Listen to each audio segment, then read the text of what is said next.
ವಾಪಸ್ ತಗೊಳ್ಳಿ ಅಂತ ಕೋರ್ಟಿಗೆ ಹೋಗಿದ್ದಾರೆ ಸರ್. ಮತ್ತೆ ಅಂದ್ರೆ ನಾವು ಹಾಕಿರುವಂತಹ ಕೇಸನ್ನ ವಾಪಸ್ ರದ್ದು ಮಾಡಿ ಅಂತ ಮತ್ತೆ ಹೋಗಿದ್ದಾರೆ.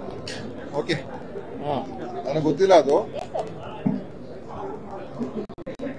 ಈಗ ನೀವು ಕೇಳಿರುವಂತ ಪ್ರಶ್ನೆಗೆ ನನಗೆ ನೇರ ಮಾಹಿತಿ ಇಲ್ಲ. ಆದ್ರೆ ಒಂದು ತನಿಖೆ ಆಗುವಂತದ್ದು ಇಷ್ಟು ದೊಡ್ಡ ಮಟ್ಟದಲ್ಲಿ ಸುದ್ದಿಯಾಗಿರ್ತಕ್ಕಂಥ ಒಂದು ಆರೋಪವನ್ನ ಅವರು ಮಾಡಿದ್ರು.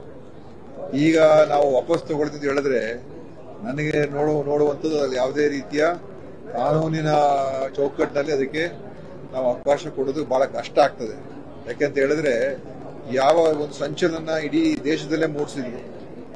ಈಗ ಮತ್ತೆ ನಾವು ಬಂದು ಅದು ಯಾರ್ದು ವಾಪಸ್ ತಗೊಳ್ಬೇಕು ಅಂತ ಹೇಳ್ತಾ ಇದ್ರು ನನಗೆ ಗೊತ್ತಿಲ್ಲ. ಕಂಪ್ಲೇಂಟೇ ಹೇಳ್ತಾ ಇದ್ದಾರಾ ಅಥವಾ ಇನ್ನೊಬ್ರು ಬೇರೆ ಯಾರು ಹೇಳ್ತಾ ಇದಾರ ಗೊತ್ತಿಲ್ಲ. ಆದ್ರೆ ತನಿಖೆ ಮುಂದುವರೆದಿದೆ. ತನಿಖೆ ಒಂದು ಕೊನೆಯ ಹಂತಕ್ಕೆ ಬರ್ತಾ ಇರುವಂತ ಸನ್ನಿವೇಶದಲ್ಲಿ ಈಗ ಇದಕ್ಕೆಲ್ಲ ಬಹುಶಃ ಅವಕಾಶಗಳು ಸಿಗೋದಿಲ್ಲ ಮತ್ತು ಇದಕ್ಕೆ ಯಾವುದೇ ರೀತಿಯ ಒಂದು ಕಾನೂನಿನ ಚೌಕಟ್ಟಿನಲ್ಲಿ ಅವಕಾಶ ಇರೋದಿಲ್ಲ ಅಂತ ನನ್ನ ಒಂದು ಅಭಿಪ್ರಾಯ.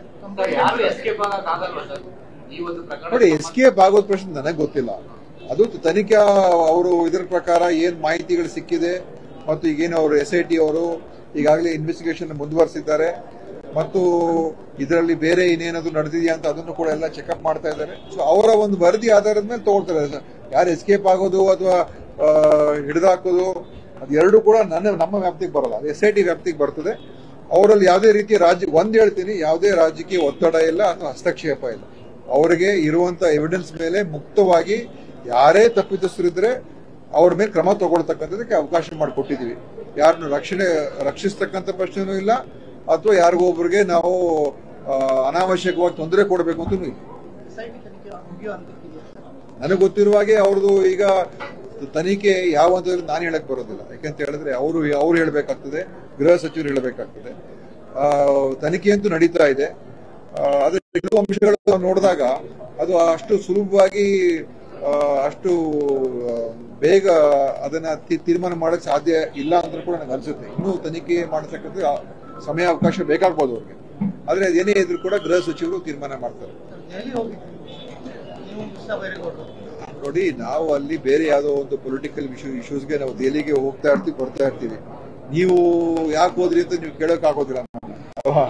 ನಾವು ಹೋಗ್ತಾ ಇದ್ದೀವಿ, ಮೊದಲೇ ಬಾರಿಗೆ ಹೋಗ್ತಾ ಇಲ್ಲ, ಹಲವಾರು ಬಾರಿ ಹೋಗಿದ್ದೀವಿ. ಈ ಸಲನೇ ಏನೋ ಹೋಗಿದ್ದಕ್ಕೆ ಸುದ್ದಿ ಆಗಿದೆ, ಹಿಂದೆಲ್ಲ ಹೋದಾಗೆಲ್ಲ ಸುದ್ದಿ ಆಗಿಲ್ಲ. ಅದಕ್ಕೋಸ್ಕರ ನಾನು ಅದ್ರ ಬಗ್ಗೆ ಇನ್ನೇನು ಹೇಳಕ್ ಹೋಗೋದಿಲ್ಲ.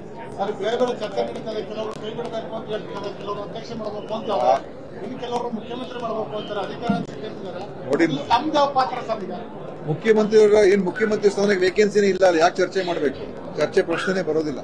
ಮುಖ್ಯಮಂತ್ರಿಗಳು ಇದ್ದಾರೆ, ಮತ್ತೆ ಮುಖ್ಯಮಂತ್ರಿ ಅವರು ಇದ್ದಾಗ ಇನ್ನೊಬ್ಬರು ಮುಖ್ಯಮಂತ್ರಿ ಮಾಡ್ತಕ್ಕಂಥ ಪ್ರಶ್ನೆನೇ ಬರೋದಿಲ್ಲ.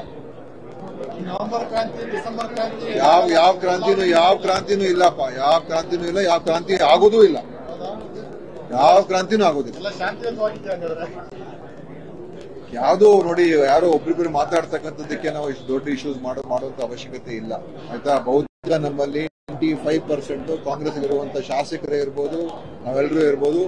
ನಾವು ಹೈಕಮಾಂಡ್ ಏನ್ ತೀರ್ಮಾನ ಮಾಡ್ತೀವಿ ನಾವೆಲ್ಲರೂ ಭದ್ರಾಗಿರ್ತೀವಿ. ನಾಳೆ ನನ್ನ ತೆಗಿಬೇಕು ಅಂತ ಹೇಳಿದ್ರೆ ಮುಂದೆ ಸ್ಥಾನದ ನಾವು ಹೋಗ್ತೀವಿ, ಇರಿ ಅಂತ ಹೇಳಿದ್ರೆ ಇರ್ತೀವಿ, ಇನ್ನೊಬ್ಬರು ಮಾಡ್ಬೇಕಂತ ಮಾಡ್ತಾರೆ.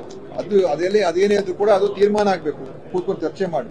ಆದ್ರೆ ಈಗ ಈ ಚರ್ಚೆ ಏನಿದೆಲ್ಲ ಇದು ಮಾಡತಕ್ಕಂಥ ಸಂದರ್ಭನೇ ಇಲ್ಲ. ಯಾಕಂತ ಹೇಳಿದ್ರೆ ಮುಖ್ಯಮಂತ್ರಿಯವರು ಇದ್ದಾರೆ, ಮುಖ್ಯಮಂತ್ರಿಯವರು ಇದ್ದಾಗ ಈ ಪ್ರಶ್ನೆ ಚರ್ಚೆ ಆಗ್ಲೇಬಾರದು.